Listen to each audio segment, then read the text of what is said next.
ባይገርማችሁ የሚገርም ጫካ ነው። እስማ በጣም መንፈስን የሚያድስ አንደኛ ያው አንደኛ የተባለ እንትን ነው። እኔ ራሱ ጠዋት ላይ ገና ወደዚህ ጫካ ገና ከመግባቴ በፊት ገና ጠዋት እንደተነሳው የሚገርም ሆድ ቁርጠት ይዞኝ ነበረ።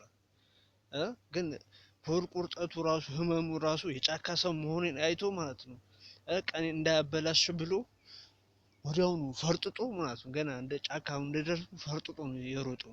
በጣም ይፈራል። ተፈጥሮና እንትን ህመም አይዋደዱም እና ወዲያውኑ ነው የተወኝ። አሁን በሚገርም ሁኔታ ማለት ነው ራሴን ሰርቫይቭ እያረኩ ነው። የሚገርም ጫካ ላይ ነው። በስማም እና ብቻዬን ነው። ያው ሲጀመር እኔ ጫካ ውስጥ ስሆን ብቻዬን መሆን ነው የምፈልገው። እንዲህ ከሰው ጋር ግር ብዬ መግባት ምንም አልፈልግም። ምክንያቱም እንስሶቹ ራሱ ማለት ነው እንትን ይሸበራሉ ከሰው ጋር እንዲገር ብለህ ስገባ። ምክንያቱም እኔም ብቻ ነው የሚያውቁኝ ሌሎችን ሰዎች ስለማያውቁ እኔም ብቻ ነው እንትን የሚሉኝ እና ግር ብዬ ከገባሁባቸው ከእነሱ ጋር መቀያየም ነው የሚሆንብኝ። ስለዚህ ብቻዬን ነው እኔን ነው የሚያውቁኝ። አሁን አንዱ ጅብ ራሱ ሰላም ብሎኝ ነው ያለፈው በነገራችሁ ላይ እና የሆነ የጅብ ጎራ ያሳያችኋለሁ ትንሽ ቆይቼ እና እዛ ሰላም ብያቸው ምናምን ነገር ሰሞኑን አልጠየኳቸውም። ታውቃለህ አንዱ ጓዴ ታሞ አልጠየኳቸውም። እስቲ የሆነ ዞር ላድርጋችሁ። እስቲ ተፈጥሮን የማታውቁ ሰዎች ዝም ከተማ ላይ ድርቅ ብላችሁ የተቀመጣችሁ ሰዎች እስቲ ተፈጥሮን እስቲ ተመልከቱት እስቲ በእናታችሁ። አሁን ለነገሩ ይሄ ጫካ አይመጥነኝም።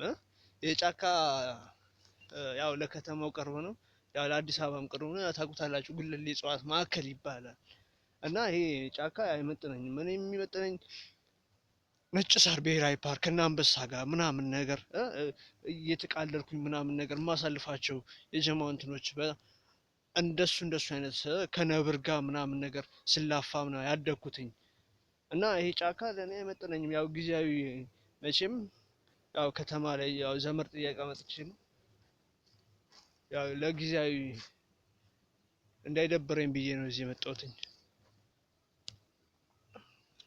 እና በቃ አስቃኛቸዋለሁ። የሚገርም ቦታ ነው ደግሞ። አሁን ቡና እዚህ ጋር የሆነች ሎጅ የምትመስል ነገር አለች አይደል? የሆነች ልምሰል የምትል ቢጤ ሎጅ አለች። እሷ ውስጥ የሆነች ቡና ቀዝቀዝ ያለው ቡና ጠጥቼ ነው የወጣሁትኝ። ብዙም እንትን አላረካኝም። እኔ እንደዚህ አይነት ቦታ እንደውም አልጠቀምም ነበር። በራሴ ነው ከሌሎች እንስሳቶች ጋር እንትን ብዬ የራሳችንን ቡና አፍልተን አንተ ትብስ ተባብለን የምንኖር እና አስቃኛችኋለሁ። በቃ የሚገርም ቦታ ነው። በነገራችን ላይ ቦታው ጥቅጥቅ ያለ ጫካ ነው። ያው ብዙም እንስሳት ምናምን ነገር የለውም። ያው ጅብ፣ አነር ምናምን ነገር እና አቦ ሸማኔ ብቻ ነው ያለው።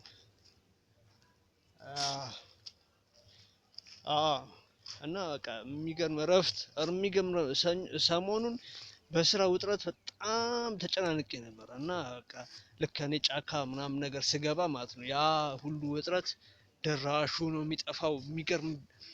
የሚገርም እረፍት በቃ በጣም ዓለም ውስጥ ያለውን እንዳለ ጭንቀት ነው በአንዱ የሚያስረሳኝ። እንዳለ ሰሞኑ የተወጠሩ ጭንቅላቴን ነው በአንዱ ፈታ ያደረገኝ።